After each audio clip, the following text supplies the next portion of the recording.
Happy Wednesday, a Poetry Wednesday to be specific. Today I'm going to share a discovery with you. I had not really realized that C.S. Lewis was a substantive poet of note. And I had Donna order a book for me, which is Poems, C.S. Lewis. Oh, it's an interesting cover. What's that on the top there? Let's see if I can find a reference to that in the book. We'll check. But in any event, I'm going to share this afternoon the poetry of C.S. Lewis.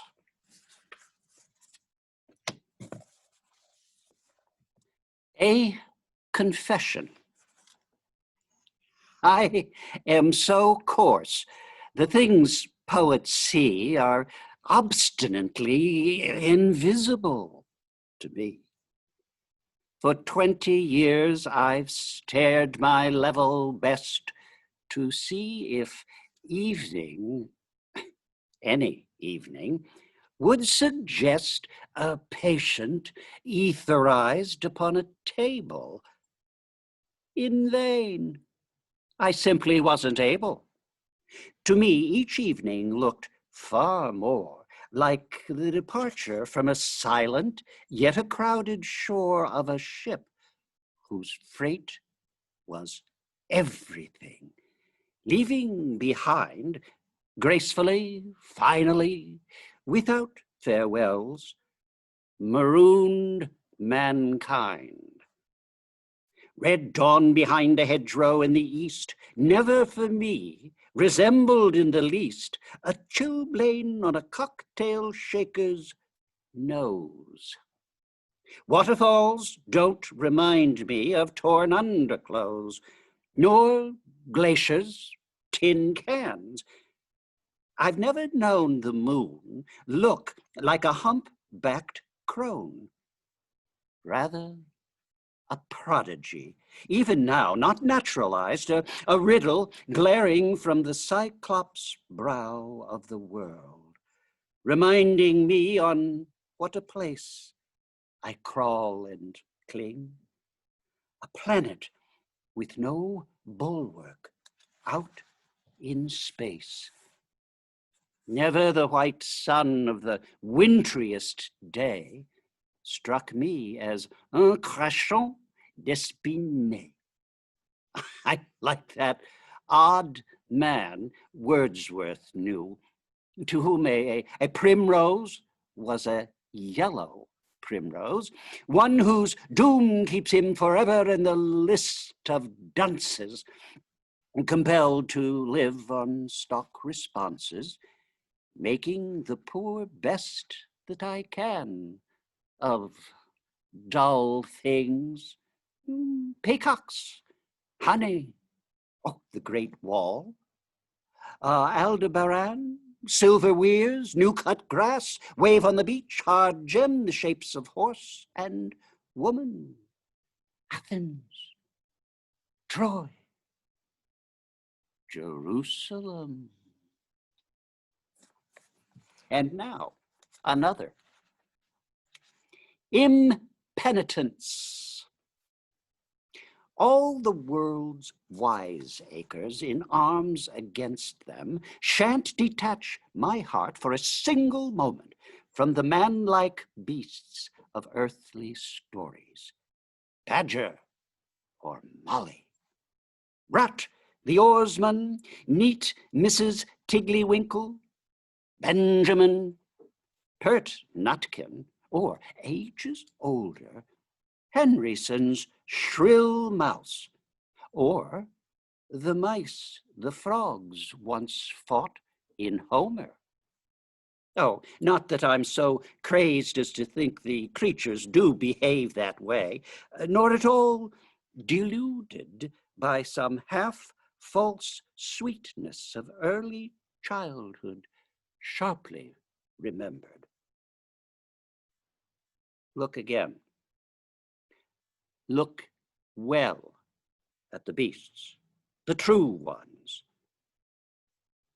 Can't you see? Cool primness of cats, or Cooney's half-indulgent stare of amazement. Mouses, twinkling adroitness. Tipsy bears rotundity. Toads, complacence. Why, they all cry out to be used as symbols, masks for man, cartoons, parodies by nature, formed to reveal us. Each to each, not fiercely, but in her gentlest vein of household laughter. And if the love so raised, it will no doubt splashes over the actual archetypes. Who's the worse for that? Merry gup, begone, you fusty killjoys, new Manicheans. Here's a health to Toad Hall. Here's to the beaver doing sums with the butcher. Do you have any doubt the meaning you can derive by looking at his stories like Narnia to find truth within images? Oh, speaking of which, the next poem, Narnian Suite. 1. Think music. March for strings, kettle drums, and 63 dwarves, with plucking pizzicato and the prattle of a kettle drum, we're trotting into battle mid a clatter of accoutrement. Our beards are big as periwigs, and trickle with opanax, and trinketry and treasure twinkle out of every part of us. Scrate, tap the fiddle and the kettle drum. The chuckle-headed humans think we're only petty puppetry, and all our battle tackle nothing more than pretty bric-a-brac. But a little shrub has prickles, and they'll soon be in a pickle if a scud of dwarfish archery has crippled all their cavalry. Whiz, twang, the quarrel and the javelin. And when the tussle thickens, we can writhe and wriggle under it. Then dagger point'll tickle 'em, and grab and grip and grapple 'em, and trap and trick and trouble 'em, and tackle 'em and topple 'em till they're huddled all bediddled in the middle of our caperings. Dodge, jump, the wiggle, and the somersault. When we've scattered 'em and peppered 'em with pebbles from our catapults, we'll turn again in triumph by the crannies and by crevices, go back to where the capital and cradle of our people is, our forges and our furnaces, the caverns of the earth.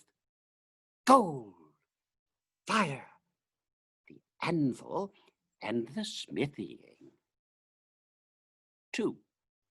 March for drum, trumpet, and 21 giants. With stumping stride in pomp and pride, we come to thump and floor ye. We'll bump your lumpish heads today and tramp your ramparts into clay. And as we stamp and romp and play, our trump'll blow before us crescendo. Oh, trampet, trampet, trampet, trumpet, trumpet, blow before us.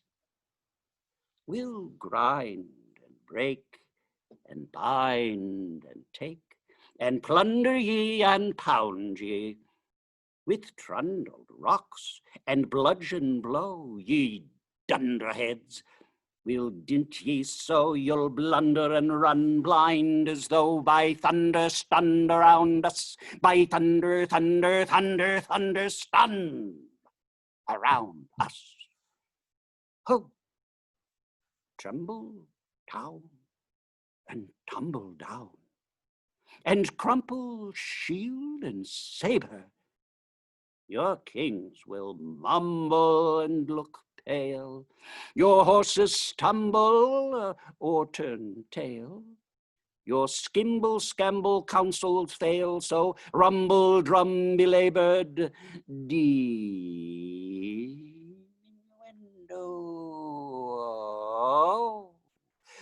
Rumble, rumble, rumble, rumble, rumble drum belabored.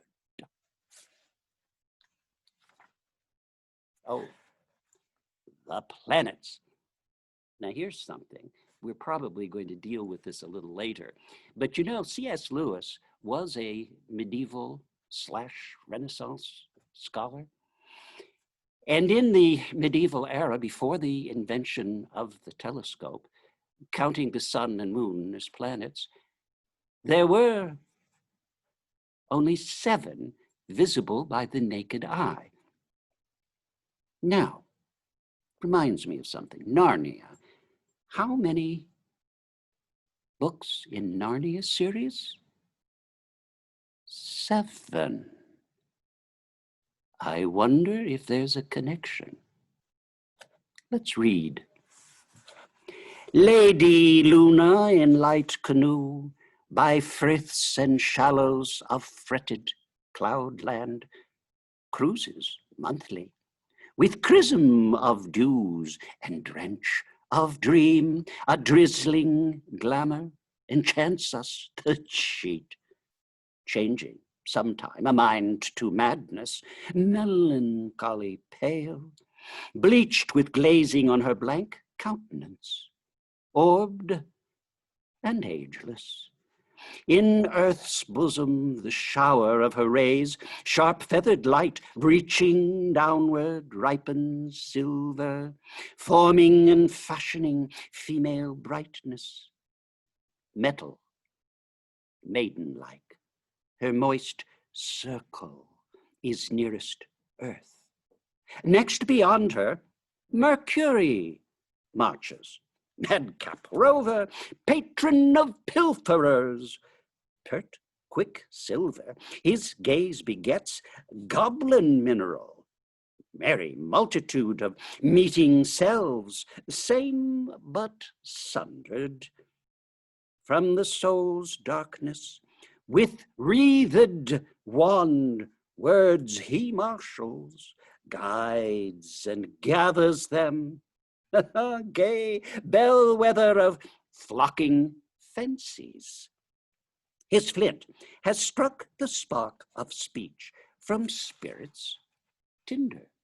Lord of languish, he leads forever the spangle and splendor, sport that mingles sound with senses in subtle pattern.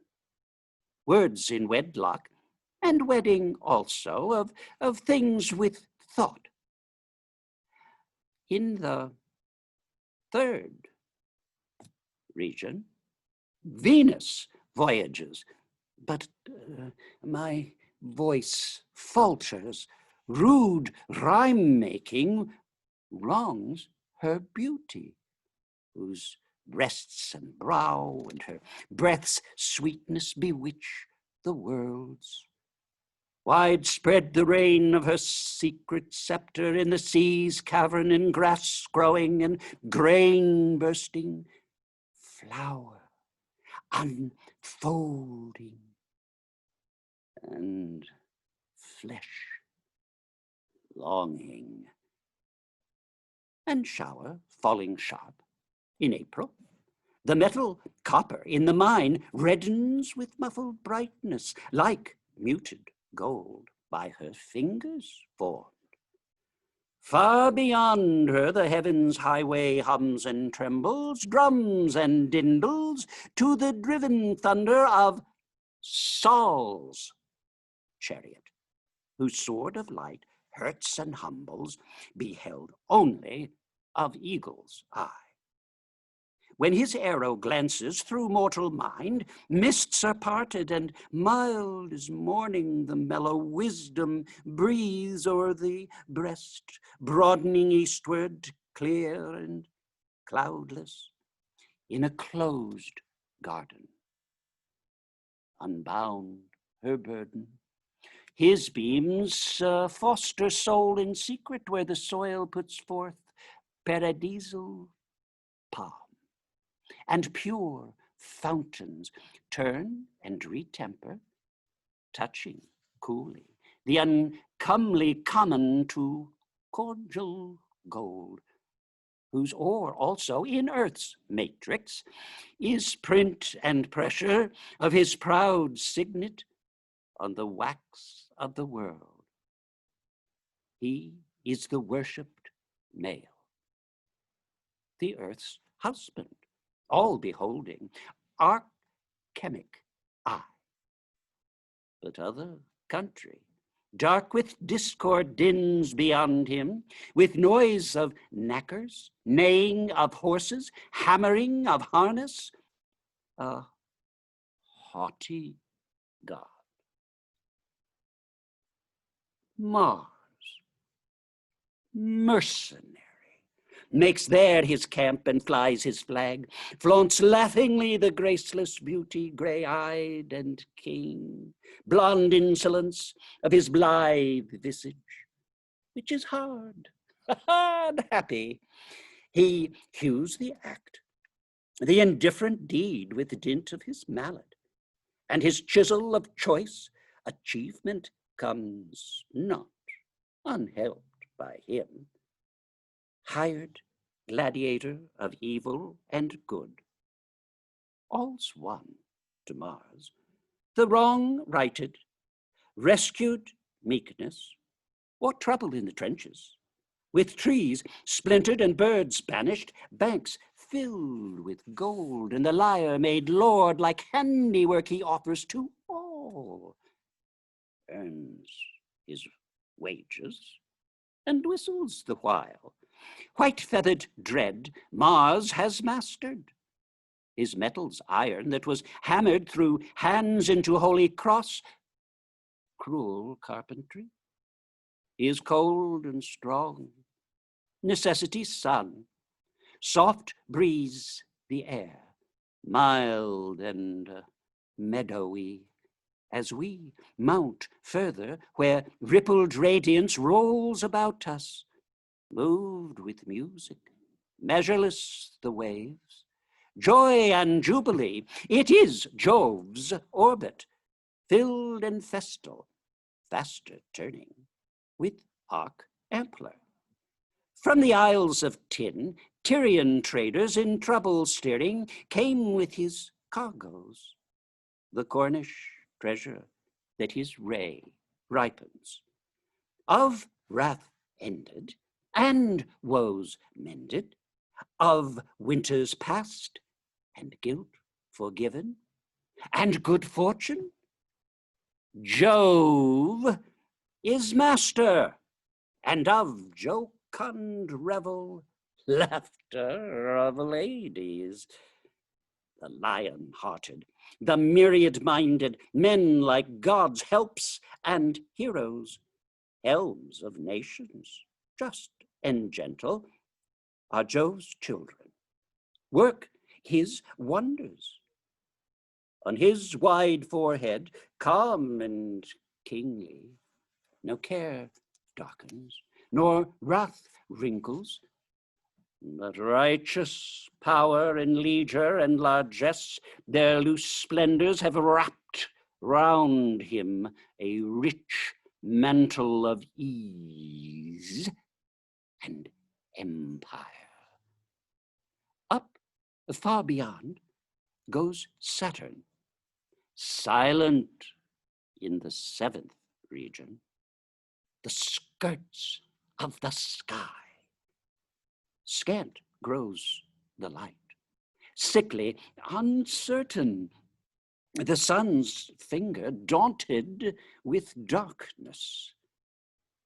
Distance hurts us, and the vault severe of vast silence, where fancy fails us and fair language, and love leaves us, and light fails us, and Mars fails us, and the mirth of Jove is as tin tinkling. In tattered garment, weak with winters, he walks forever a weary way, wide round the heaven, stooped and stumbling, with staff groping.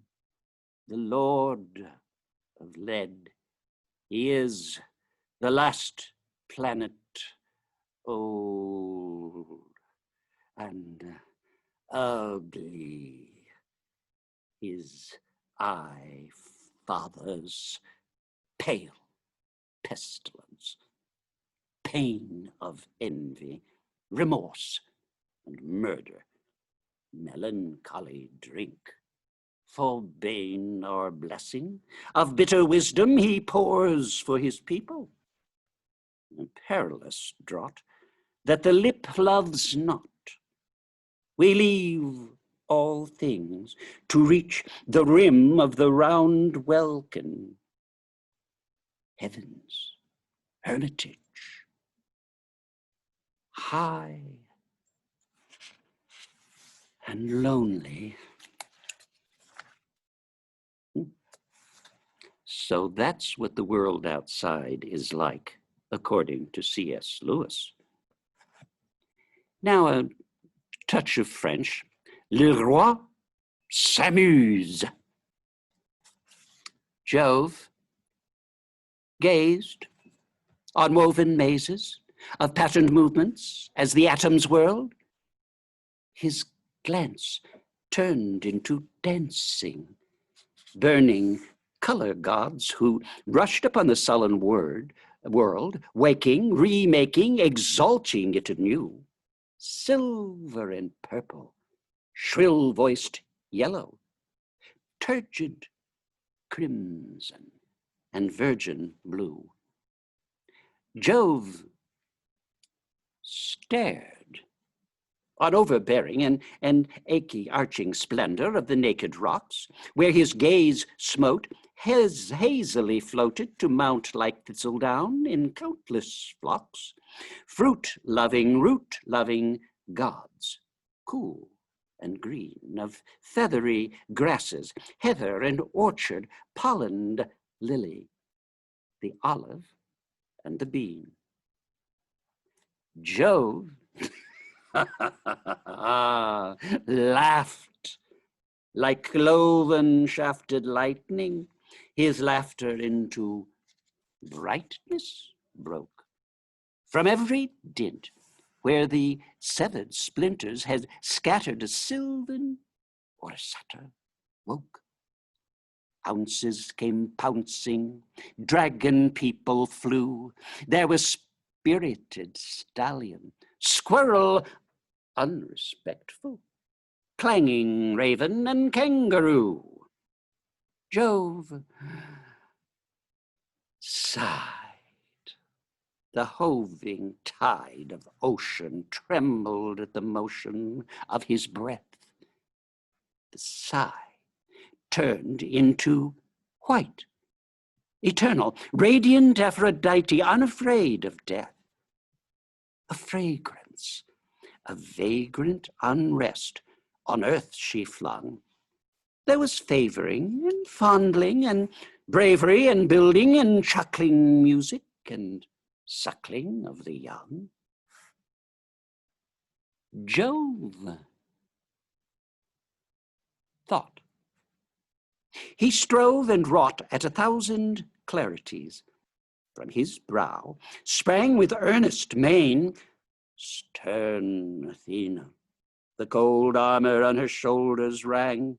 Our sires at the fires of her lucid eyes began to speak in symbols, to seek out causes, to name creatures.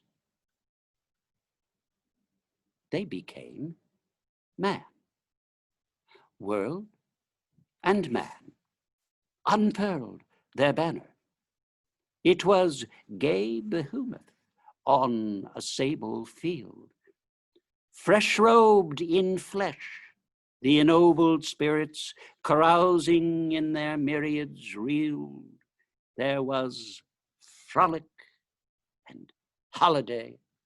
Jove laughed to see the abyss empeopled, his bliss imparted, the throng that was his.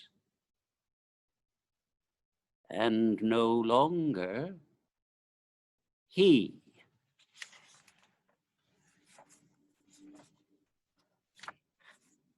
I take this next one personally.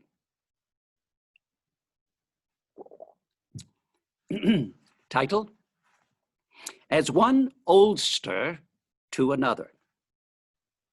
Well, yes, the old bones ache. Oh, there were easier beds 30 years back. Sleep, them importunate. Now with reserve doles out her favors. Food disagrees. There are draughts in houses. Headlong, the down night train rushes on with us, screams through the stations. How many more? Is it time too soon to think of taking down one's case from the rack? Are we nearly there now? Yet neither loss of friends, nor an emptying future, nor England tamed and the ruin of long-builded hopes thus far have taught my obstinate heart a sedate deportment. Still, beauty calls as once in the mazes of boyhood. The bird-like soul quivers into her flesh.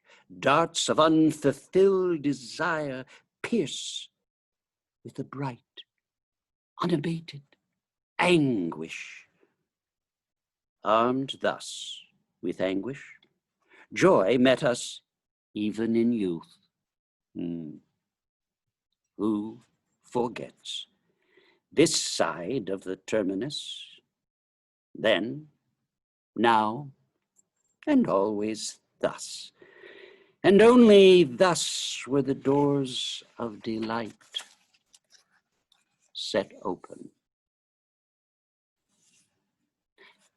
Solomon. Many a column of cedar was in Solomon's hall. Much jade of China on the inlaid wall, cast aloft by the fountains with their soft foam. A tremor of light was dancing in the emerald dome. The popinjays on their perches without stopping praised the unspeakable name. The flamingos and the peacocks blazed. Incense richly darkened the day. Princes stood waiting. A motley diapason of robes hotly hued. Like the column of a palm tree, like a Dolomite tower, like the unbearable noonday in the glare of its power, so solemn and so radiant was Solomon to behold. Men feared his immense forehead and his beard of gold. At his entry on the dais, there went round flash of diamond, rustle of raiment, and a sighing sound from his ladies. They were wrung with desire, enslaving the heart. Musicians plucked the grave wire. Like thunder at a distance came from under his feet the rumble of captive jinn and humbled Efreet. Column and foundation trembled. To Solomon's ring, hell's abyss was obedient. and to the spells of the king. By his bed lay crouching many a dreadful gin. He erected glory on their subjected sin. By adamant will he was seeking the Adamite state, the flame-like monarchy of man. He came late. He was wrong. It was possible, no longer. Among leaves birds shaken dew scattering, it would have wakened Eve's maiden cool laughter. Could that lady have foretold all his tragic apparatus? Wise, magic, gold. And now, our final poem today is going to be The Late Passenger. The sky was low. The sounding rain was falling, dense and dark. And Noah's sons were standing at the window of the ark. The beasts were in, but Japhet said, I see one more creature, belated and unmated, there, come knocking at the door. Well, let him knock, said Ham, or let him drown and learn to swim. Oh, we're overcrowded as it is. We've got no room for him. And yet it knocks. How terribly it knocks, said Shem. Its feet are hard as horn, but oh, the air that comes from it is sweet. Now hush, said Ham. You'll waken Dad, and once he comes to see what's at the door, it's sure to mean more work for you and me. Noah's voice came roaring from the darkness down below. Some animal is knocking. Take it in before we go. Ham shouted back, and savagely he nudged the other two. That's only Japhet knocking down a brad nail in his shoe, said Noah. Boys, I hear a noise that's like a horse's hoof, said Ham. Why, that's the dreadful rain that drums upon the roof. Noah tumbled up on deck, and out he put his head. His face went gray. His knees were loosened. He tore his beard and said, Look, look, it would not wait. It turns away. It takes its flight. Oh, fine work you've made of it, my sons, between you all tonight. Even if I could outrun it now, it would not turn again. Not now. Our great discourtesy has earned its high disdain. Oh, noble and unmated beast, my sons were all unkind. In such a night, what stable and what manger will you find? Oh, golden hooves, oh, cataracts of mane, oh, nostrils wide with indignation. Oh, the neck wave arched, the lovely pride. Oh, long shall be the furrows plowed across the hearts of men before it comes to stable and to manger. once again. And dark and crooked, all the ways in which our race shall walk, and shriveled all their manhood like a flower with a broken stalk. And all the world, O Ham, may curse the hour when you were born.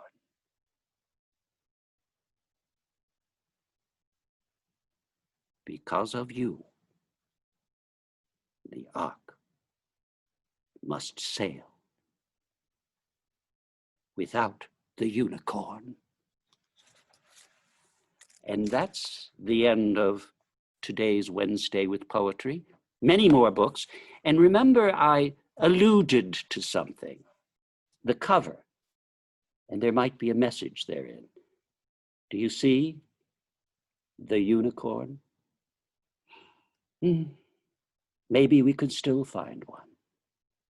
Until Friday, when we have some prose ahead of us, enjoy the rest of the week, and I'll see you then.